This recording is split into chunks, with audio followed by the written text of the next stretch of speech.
அம்பேத்கர் தன்னுடைய சட்ட அமைச்சர் பதவியை ஏன் ராஜினாமா பண்ணாரு அப்படின்ற கேள்வியில இருந்து அம்பேத்கர் புரிஞ்சிக்க முயற்சி பண்ணும்போது அதுக்கான பதில் நமக்கு கிடைக்கும். இன்னைக்கு அன்றாட நம்ம வீட்டில் நம்ம பயன்படுத்திட்டு இருக்க மின்சாரத்துல இருந்து தண்ணி வரைக்கும் எல்லாமே புரட்சியாளர் அம்பேத்கர் முன்மொழிதல் மூலியமா தான் நம்ம வீட்டை வந்து சேர்ந்திருக்கு.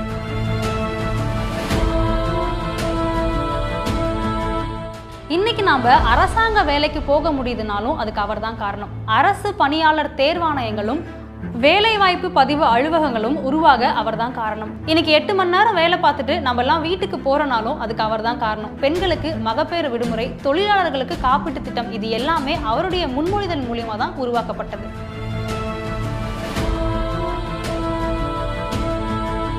வங்கித்துறையில சீர்திருத்தங்களும் ஏன் ரிசர்வ் வங்கி உருவாகிறதுக்கு காரணமும் அவர் தான். இன்சூரன்ஸ் அரசுடைமையாக்கம், மத்திய மின் தொகுப்பு, சுரங்கங்கள் மீதான அரசுடைமை, தொழில்மயமாக்கல் என தேசிய கட்டுமானத்திலையும் அவருடைய பங்கு எல்லையற்றது.